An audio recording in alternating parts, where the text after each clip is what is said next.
அண்ணன் செந்தில் பாலாஜி அண்ணன், தயவு செய்து தாவேக்கால போய் சேர்ந்துருங்கண்ணே. மெய்யாலுமே முடியலன்னு. விஜய் கிட்ட யாராவது சொல்லுங்களேன், அவர் சிஎம் ஆயிட்டாருன்னு. அவர் புரிஞ்சுக்கவே மாட்டேங்கிறாரு. யாராவது சொல்லுங்களேன். இப்ப வரைக்கும் நடிகராவே நினைச்சு வாழ்ந்துகிட்டு இருக்காருங்க. நீங்க சிஎம் ஆயிட்டீங்க, தயவு செய்து போய் ஆட்சி நடத்துங்க அப்படின்னா காட்சிகளா நடத்திக்கிட்டு இருக்காரு. வெறும் reel scene reel scene reel scene. இன்னைக்கு ஏதோ மாமல்லபுரத்துல கெட் டுகெதர் இருக்காமே, விஜயபாஸ்கர் ஆடியோ லான்ச் நினைக்கிறேங்க. ஒரு சிஎம்மா வேலையை செய்யுங்கன்னு எத்தனை தடவை சொல்றது? செந்தில் பாலாஜி என்ன உங்களைத்தானே குறி வச்சு கூப்பிட்டுக்கிட்டு இருக்காங்க.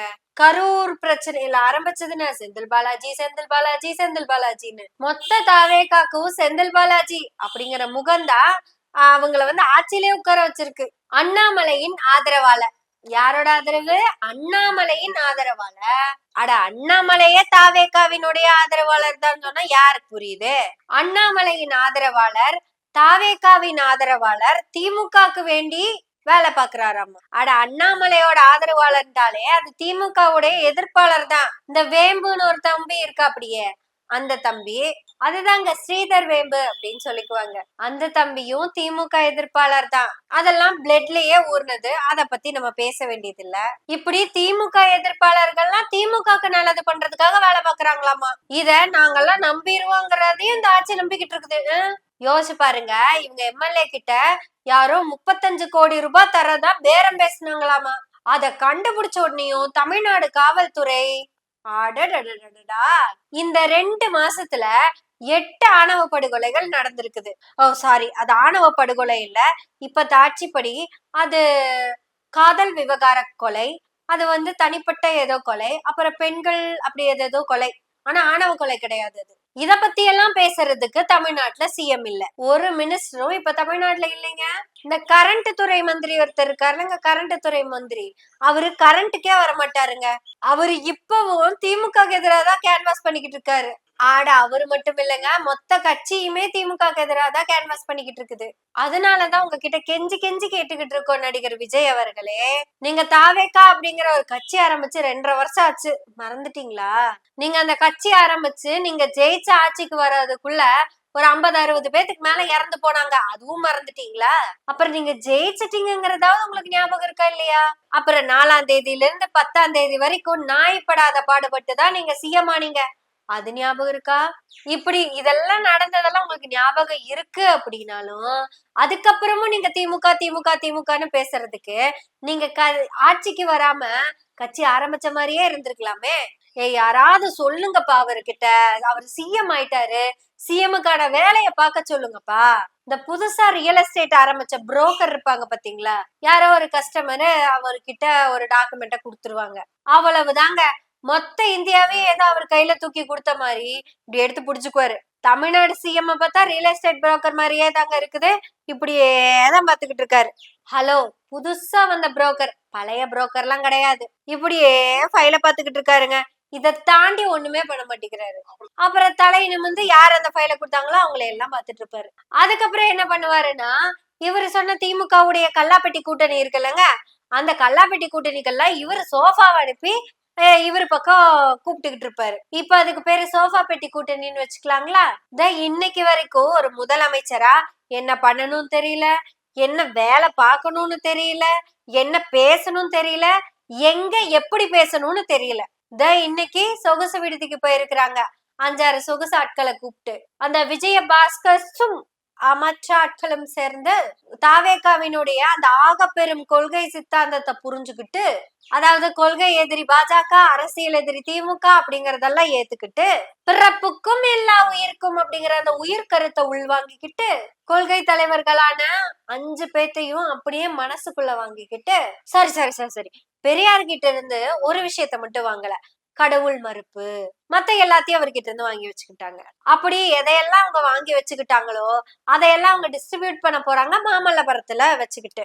அவங்க பிளானே நம்ம செந்தில் பாலாஜி என்னன்னா அந்த பக்கம் இழுக்கிறதுதான். ஆனா பார்த்தா அவரு தவிர மத்தவங்க எல்லாம் அங்கதான் போய்கிட்டு இருக்காங்க. சரி, கிடைச்ச வரைக்கும் லாபம்னு இழுத்து இழுத்து இந்த பக்கம் போட்டுக்கிட்டு இருக்காங்க. சிஎம், என்னைக்காவது உங்க சிஎம் வேலையை நீங்க பாப்பீங்களா மாட்டீங்களா? இந்த சினிமா போடுறோம் அப்படின்னு சொல்லி எங்க ஆளுங்க பிளான் பண்ணாங்க. அதுதாங்க மலை கோயில் உடைய அந்த சமூக நல்லிணக்கத்தை பேஸ் பண்ண படம். அந்த படத்தை உங்க சோபாப்பட்டி கூட்டணியில இருக்கிற எல்லாருமே பார்த்தாச்சு. ஆனா விசிகாவோட தலைவர் இருக்காருல்ல, அவரு கூட பார்த்துட்டு அது ஆஹா ஓஹோன்னு சொன்னாரு. உங்க அமைச்சரவையில இருக்கிற 2-3 அமைச்சர்களும் பார்த்தாச்சு. அது போக 1,70,000 பேரு யூடியூப்லயும் பார்த்தாச்சு. அப்படி எத்தனை பேர் பார்த்தாலும் அத சொல்லி அந்த படத்தை பப்ளிக்கா போடக்கூடாதாமா. அப்படி போடுற மாதிரி இருந்தா அங்க போலீஸ் படை குவிக்கப்படுமா. அங்கெல்லாம் முன்னாடியே 200க்கும் மேற்பட்ட போலீஸ்களா குவிக்கப்படுவார்கள் அப்படின்னு சொல்றீங்க. ஆனா இங்க மயிலாடுதுறையில இப்போ ஆணவ படுகொலை காதல் விவகார கொலை நடந்திருக்குது. அங்க போலீஸ் யாரும் முன்னாடியே வந்து நிக்கலையே. இல்லைங்க, அவங்க எல்லாம் எங்க கிட்ட சொல்லிட்டு பண்ணாங்க, இவங்க சொல்லாம பண்ணிட்டாங்க அப்படின்னீங்கன்னா கஞ்சா விக்கிறவன் என்ன சொல்லிட்டா வித்துட்டு இருப்பான். சரி விடுங்க, உங்களுக்கு சட்டம்னா என்னன்னு தெரியல, ஒழுங்குன்னா என்னன்னு தெரியல. நீங்க மட்டும் தூய ஆட்சி நடத்தி இருந்தா, தூய ஆட்சியை பத்தி உங்களுக்கு என்ன கவலை? உங்களுக்கு பாலாஜி ஆட்சி வந்தா போதுமே. அண்ணா செந்தில் பாலாஜி அண்ணா அந்த பக்கம் போயிருங்கண்ணா, இல்லன்னா இவனுங்க ஆட்சியே நடத்த மாட்டாங்க. என்ன பண்றதுன்னு தெரியாம இன்னும் முழிச்சுக்கிட்டே கிடக்குறானுங்க. மீறி போனா மத்த கட்சியில இருக்கிறவங்க எல்லாம் இங்க இழுத்துக்கிட்டு இருக்காங்க. போற போக பார்த்தா அடுத்த 5 வருஷத்துக்கும் புள்ள பிடிக்கிற வேலையத்தான் ஃபுல் டைமா பாப்பாங்கன்னு நினைக்கிறேன். இன்னும் 2 மாதங்களில் இன்னும் 2 பேர் வந்து இணைவாங்க. அதோட இணைப்பு விழா இன்னும் பிரம்மாண்டமாக நிகழ்த்தப்படும். இப்படி 5 வருஷமும் வெறும் காட்சி காட்சி காட்சி தான். ஆட்சிய பத்தி கவலையும் இல்ல, ஆட்சி நடத்த வேண்டிய அவசியமும் இல்ல. எனக்கு தெரிஞ்ச செந்தில் பாலாஜி அண்ணன் தான் ஆட்சியவே நடத்தணும்னு நினைக்கிறேன். செந்தில் பாலாஜி அப்படிங்கிற பேரை சொல்லலைன்னா தாவேக்காக்கு அன்னைக்கு நாள் விடியவே விடியாது போல. 15 எம்எல்ஏக்கள் செந்தில் பாலாஜி அண்ணன் கிட்ட பேசிக்கிட்டு இருக்காங்க. ஐயா தர நாங்க வரோம் தர அப்படின்னு. இவங்களுக்கு என்ன பிரச்சனைனா, எங்க மக்களே நீங்களாவது ஒரு 130 அவங்களுக்கு கொடுத்து தொலைஞ்சிருக்கலாம்ல. 118 வந்தே ஆகணும்னு இந்த முக்கிக்கிட்டு இருக்காங்க. 1 மாசம் 2 மாசம் ஆச்சு. அதுதான் 122 வந்துருச்சுல்ல. ஏன் உங்களுக்கு இன்னும் சோபாப்பட்டி கூட்டணி மேல நம்பிக்கை இல்லையா? அது சரி, இவங்க சொன்ன மாதிரியே தூய சக்தியுடைய ஆட்சி நடத்தினாங்கன்னா சோபாப்பட்டி கூட்டணி கேள்வி கேட்கவா போறாங்க? ஆனா ஒண்ணு மட்டும் உண்மைங்க, சோஃபால நின்னு திரும்ப பேசுறதும், சோஃபால உட்கார்ந்து வைகோ பேசுறதும், அடடடடடா நேத்து பேசுனத இன்னைக்கு மாத்தி பேசுறதுல இவங்கதான் முதலிடம் நினைக்கிறேன். யார சொல்லி என்ன பிரயோஜனம்? இது தமிழ்நாட்டோட தலையெழுத்து. 2026 எலெக்ஷன்ல தமிழ்நாட்டுக்கு சிஎம் தேர்ந்தெடுக்கப்படல. செந்தில் பாலாஜி இந்த கட்சிக்கு வந்தா மட்டும்தான் இந்த கட்சிய ஆட்சி நடத்துறதுக்கு ட்ரை பண்ணுவாங்க போல இருக்கு. இல்லைன்னா அடுத்த 5 வருஷமும் செந்தில் பாலாஜி செந்தில் பாலாஜி செந்தில் பாலாஜி செந்தில் பாலாஜின்ட்டே திரிவாங்க போல. ஒன்னா ஆட்சி நடத்துங்க, இல்ல எங்களுக்கு செந்தில் பாலாஜி அண்ணன் வேணும்னு கேட்டு வாங்கிட்டு போங்க. அங்க இருக்கிற ஒரு ஆளுக்கும் எக்ஸ்பீரியன்ஸ் இல்ல அப்படிங்கிறது இந்த 50 நாள் தெரிஞ்சு போச்சு.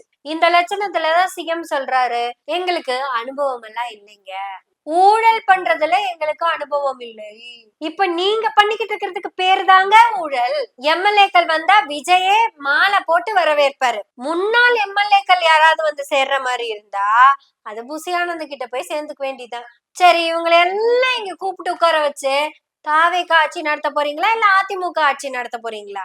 நீங்க கேட்ட மாதிரி பேசாம செந்தில் பாலாஜிய கூப்பிட்டுக்குங்க. அதுதான் ஒரு அளவுக்கு நல்லதுன்னு நினைக்கிறேன். செந்தில் பாலாஜி என்ன தயவு செய்து அந்த தாவேக்காக்குள்ள போய் அந்த ஆட்சி நடத்துறதுக்கு கொஞ்சம் ஹெல்ப் பண்ணுங்கண்ணே. ஏன்னா இல்லைன்னா 5 வருஷத்துக்கு வெறும் ரீல்ஸும் சீனுமா இருக்கும் நம்மளோட டாக்குமெண்ட்ஸ்ல. ஏன்னா இவங்களை பொறுத்தளவுக்கு ரீல்ஸும் சீன்ஸும் தான் ஆட்சினே நினைச்சுக்கிட்டு இருக்காங்க. சிஎம் அவர்களே நீங்க ஆட்சிக்கு வந்துட்டீங்க, இப்ப காட்சி நடத்த கூடாது, நீங்க எப்பதான் காட்சியை விட்டெல்லாம் வெளியே வர போறீங்க? என்ன செந்தில் பாலாஜி அண்ணன் இல்லைன்னா உங்களுக்கு கட்சியா நடக்காது போல தெரியுதே. செந்தில் பாலாஜி அண்ணன் இல்லைன்னா உங்க கட்சி நடக்குதோ இல்லையோ, நீங்க இல்லைன்னா எங்க சேனல் நடக்காது.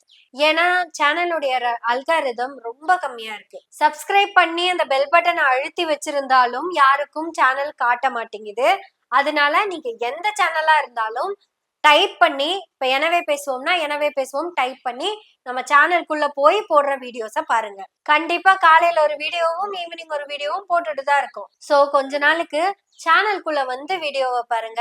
வீடியோ பிடிச்சிருந்ததுன்னா உங்களுக்கு தெரிஞ்ச சர்க்கிள் எல்லாத்துக்கும் வாட்ஸ்அப் குரூப்ல எல்லாம் ஷேர் பண்ணுங்க. அப்படி ஏதாவது பார்த்தாதான் வீடியோ ஒரு அளவுக்கு ஓடுது. ஸோ வீடியோ ஓடாதனால யூடியூப்ல இருந்து வர பேமெண்ட் ரொம்ப கம்மியா இருக்கு. ஸோ நீங்க தொடர்ந்து சப்போர்ட் கொடுத்தா மட்டும்தான் சேனல்ல தொடர்ந்து நடத்த முடியும். சப்போர்ட் பண்ணுங்க. மாதம் 100 ரூபாய் மாதம். நன்றி, வணக்கம்.